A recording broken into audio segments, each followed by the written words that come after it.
Jangan sia-siakan waktu yang Tuhan beri. Hidup ini harus jadi berkah. Oh Tuhan, pakailah hidupku selagi aku masih kuat. Bila saatnya nanti ku tak berdaya lagi, hidup ini sudah jadi berkah.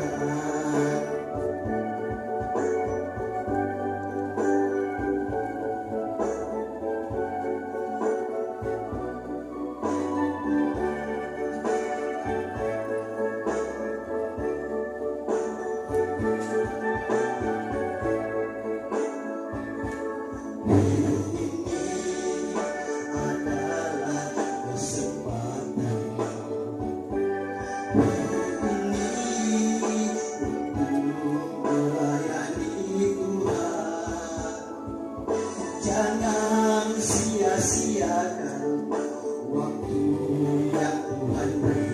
Hidup ini harus jadi berkah. Oh Tuhan, pakailah hidupku selagi aku masih kuat.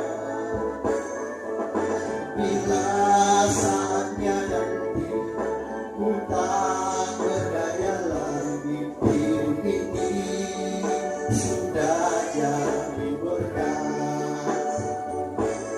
Oh Tuhan, pakailah hidupku selagi aku masih kuat. Bila saatnya nanti ku tak berdaya lagi, hidup ini sudah jadi berkah.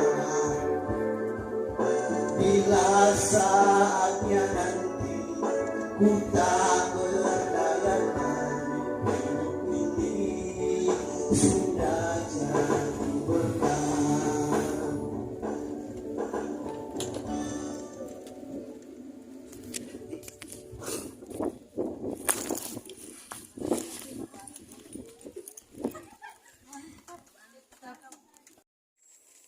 Shalom Aleichem, damai sejahtera. Apa yang terjadi jika Roh Kudus atau Roh Kudus itu sudah kembali ke sorga? Saudara-saudara, umat Nasrani, Kristen dan Katolik dimanapun berada saat ini, jika rapture nanti atau pengangkatan, maka Roh Kudus itu akan kembali ke sorga atau samayem. Dan yang terjadi di bumi ini, kalau Roh Kudus ini sudah kembali ke sorga, maka bumi ini akan dikuasai oleh anti hamasya. Bumi ini akan dikuasai oleh setan, iblis atau antu, dan anti hamasya atau setan itu akan berkuasa semaunya dan sesuka hatinya.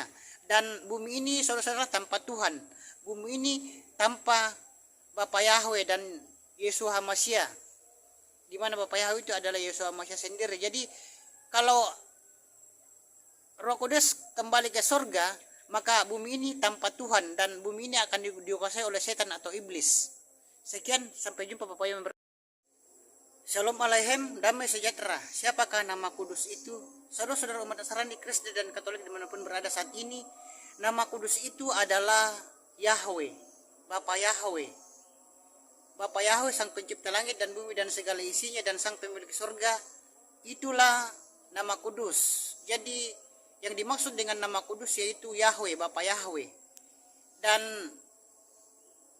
nama kudus itu bukan Allah, bukan Tuhan, bukan Hasem, bukan Adonai, bukan Yesus Kristus, bukan Yesus Christ.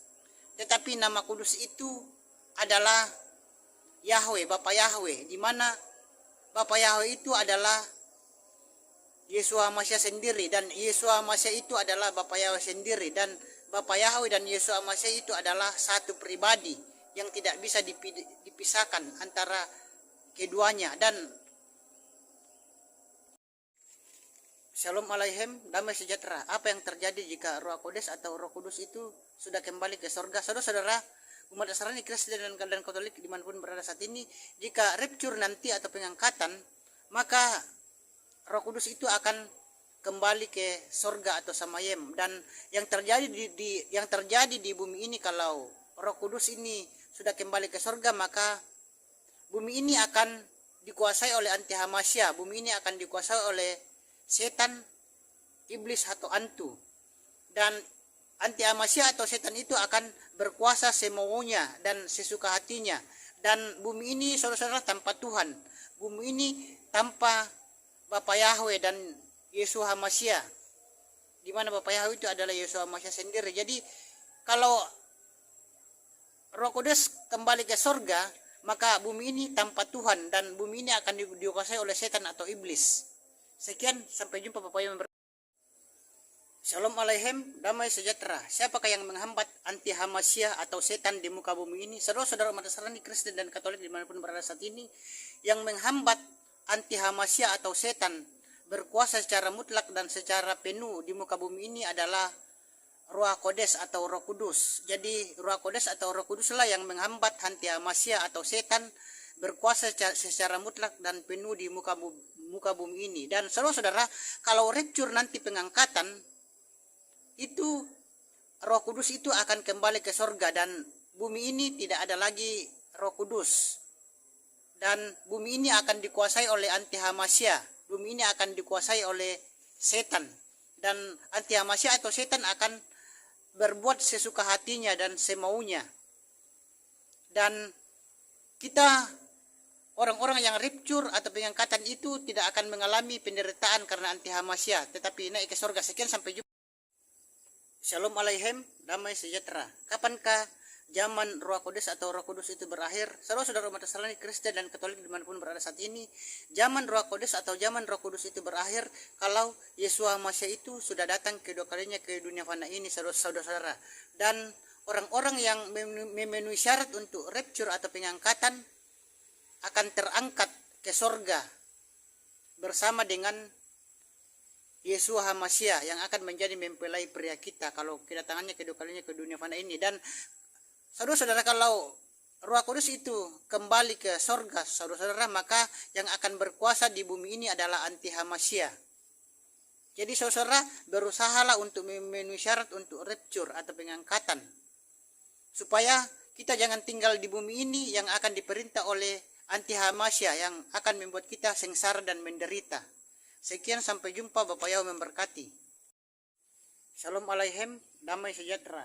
Ada 3 zaman di dalam kepercayaan umat Nasrani dan Kristen. Saudara-saudara, 3 zaman dalam kepercayaan kita umat Nasrani dan Kristen adalah, yang pertama adalah zaman Bapa Yahweh, dan yang kedua adalah zaman Yesus Hamasya, dan yang ketiga adalah zaman Ruach Kodes atau Roh Kudus.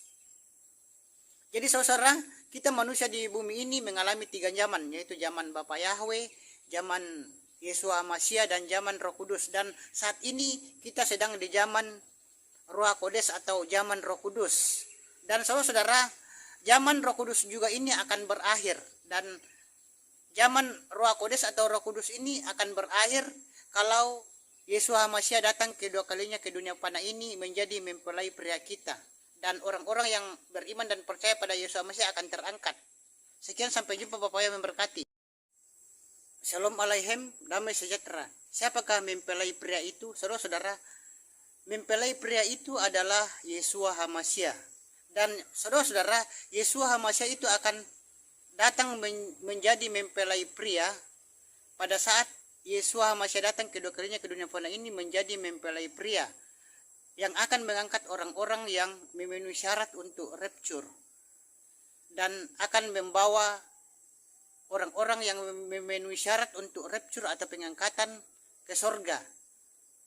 Dan Yesus HaMasyiah itu menjadi mempelai pria kita yang menjemput kita apabila kedatangannya kedua kalinya ke dunia fana ini bagi orang yang memenuhi syarat untuk rapture. Jadi kalau mau rapture itu ada 3 syarat, yaitu percaya pada Bapa Yahweh di dalam nama Yesus HaMasyiah Roh Kudus, dan tidak memakai tanda 66, dan dibaptis dalam nama Bapa Yahweh di dalam nama Yesus HaMasyiah. Sekian, sampai jumpa. Bapa Yahweh memberkati.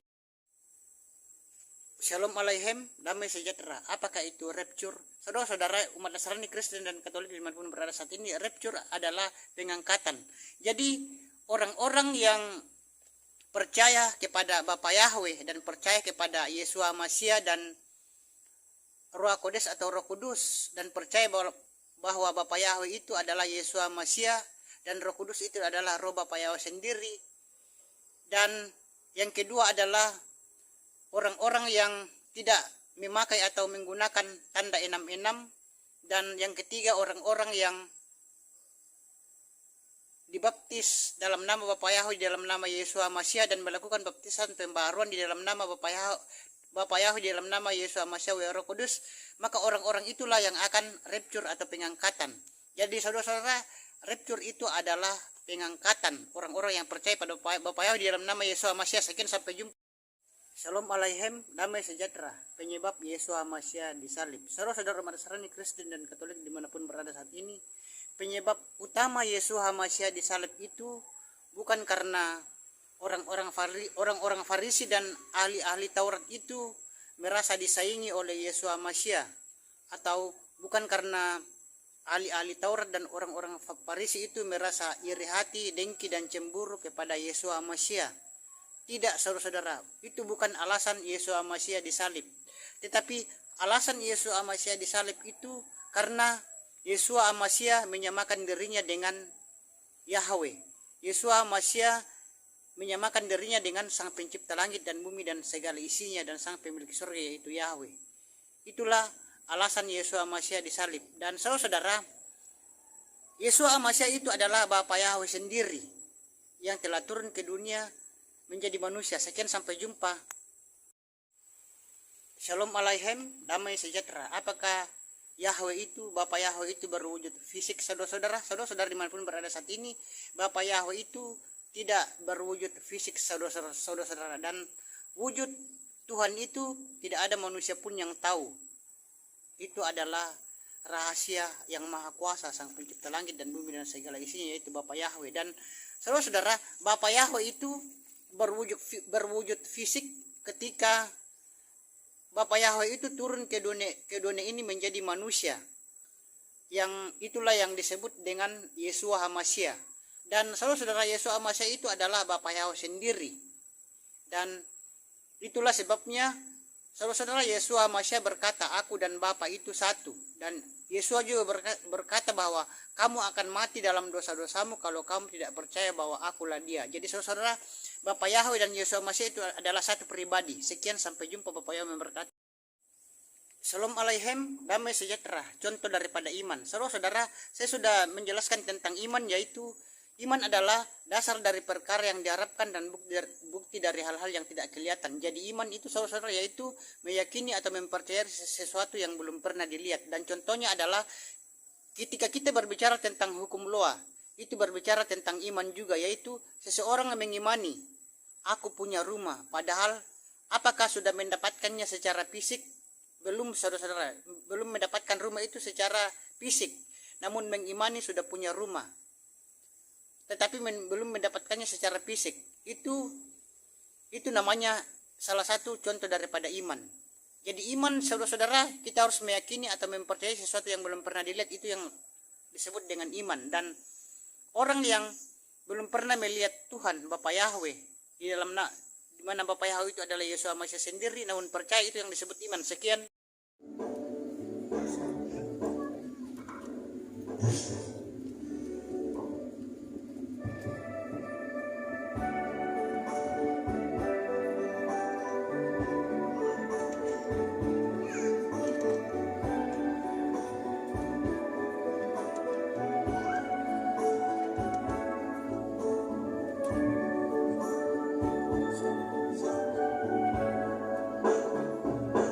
Hidup ini adalah kesempatan. Hidup ini untuk melayani Tuhan. Jangan sia-siakan waktu yang Tuhan beri. Hidup ini hanya sementara.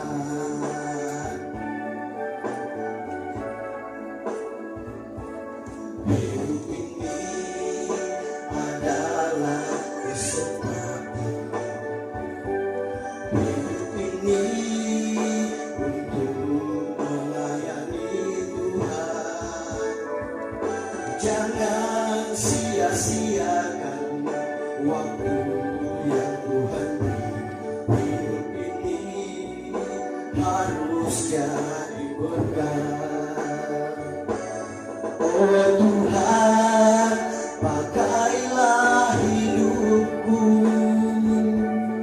selagi aku masih kuat. Bila saatnya nanti ku tak berdaya lagi, hidup ini sudah jadi berkat.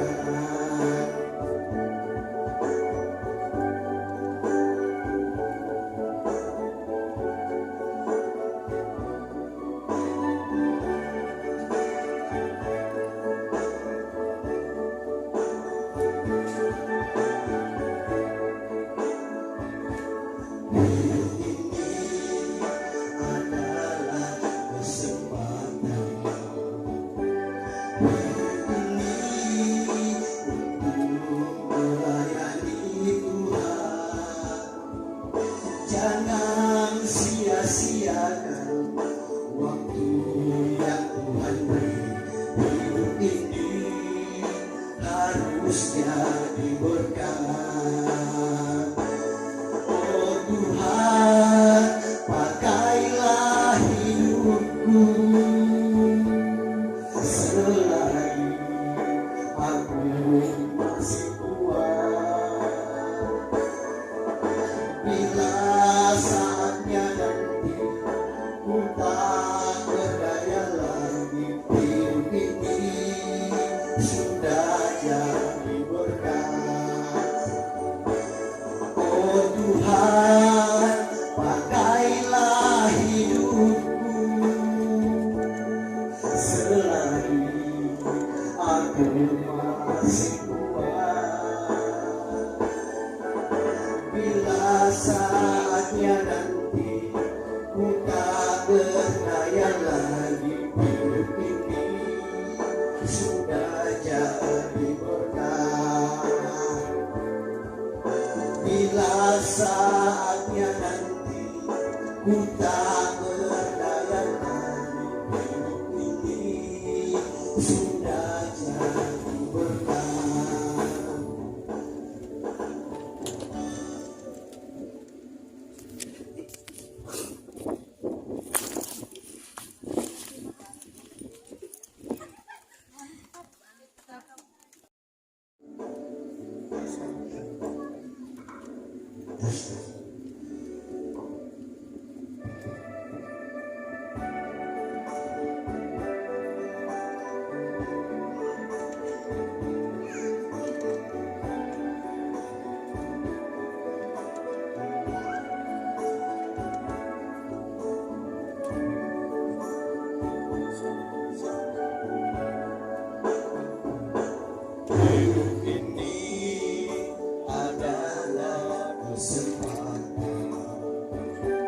hidup ini untuk melayani Tuhan. Jangan sia-siakan waktu yang Tuhan beri. Hidup ini hanya sementara.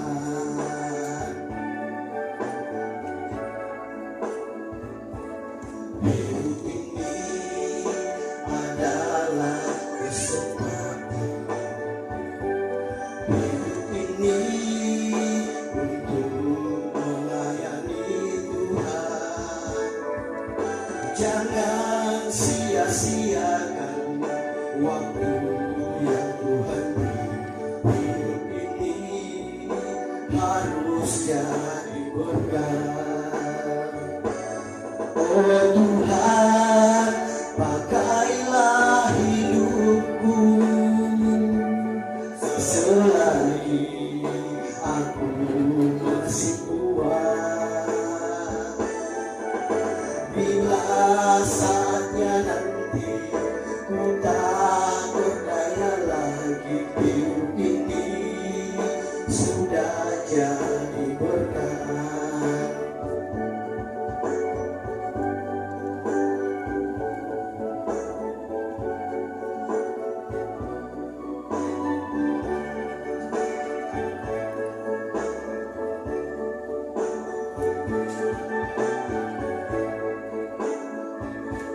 Hidup ini adalah kesempatan.